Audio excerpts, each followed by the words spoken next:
What's up guys, welcome to new Unreal Engine 5 tutorial. Today we are continuing with the GTA 6 tutorial series, and in this episode we will finally begin to create the civilian AI.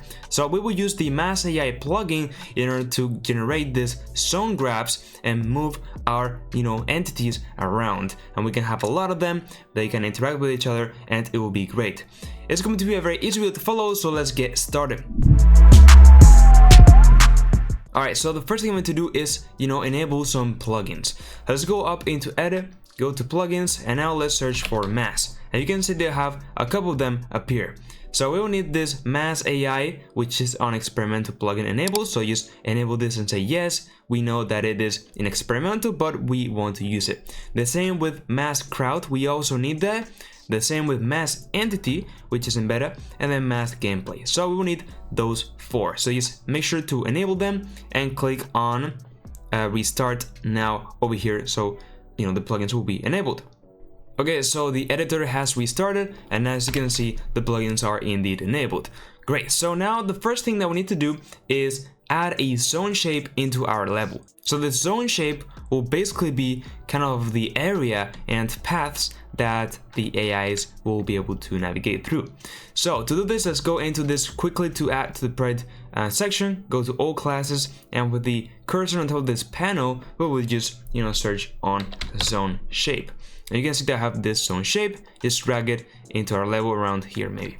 So it is a spine, right? And this AIs will follow our spline. And it is exactly what we want. So if we go to the details panel, you can see that I have a few properties that we want to modify. The first thing, it is the lane profile and the tags. So those are the things that we want to basically set up right now.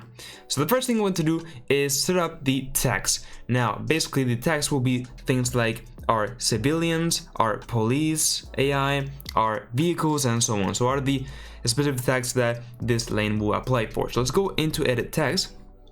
And this will open up this project settings menu. So let's go ahead and just expand this tags drop down, and we can add a new tag. In this case, let's call this something as civilian, and there we go. So as the series goes, we can add more, right, as police, vehicles, and so on. But in this case, let's just begin with normal civilian. And then for the lane profile, we need to create a new one. And how this will be called? Well, in this case, it's going to be one for our civilian. So let's call this the civilian lane.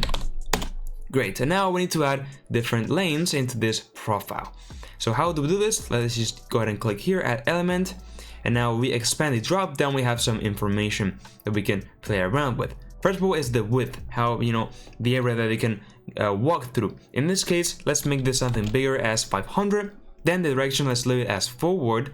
And then the tags, well, in this case, we are interested in only civilian and not default. So let's enable civilian and disable default. Great. Now let's go ahead and add another one. And this will be exactly the same thing. Okay, so again, 500. But in the direction, I'm going to set it as backwards. And that's why, it will basically make it so that some of the AIs will go in the other direction and it will look better, right? Because they're like kind of intersecting between each other, they will avoid each other, and it will look cooler. And last, let's go ahead and just enable civilian on here on tags and disable default. And that's pretty much it for our configuration. So let's just close this, go back to our zone shape in our level, and now in the lane profile, let's select the one that we have just created. And then for the tags, the same, just apply the civilian tag. And as you can see, we have this gizmos appearing on our spline, and we have this arrows, so going in the forward direction and backwards, as you can see. So now this works as any spline. We can just select the point on the end and holding Alt, just drag with your mouse, and we have created a new kind of spline over here. So now we can just go ahead and just hold Alt and kind of create this little path around, right? And as we go, we will make actual paths when we are actually making our level, but for now, this will work. So that's it guys, if you found this video helpful, I would really appreciate it. You can like the video and subscribe to my channel. Remember, I have full access to the private files to Patreon or YouTube members.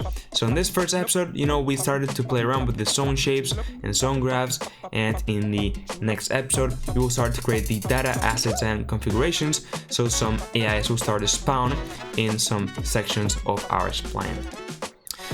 Join my Discord server to talk with me and other devs. Follow me on my socials. And now, yes, with all that said, bye bye.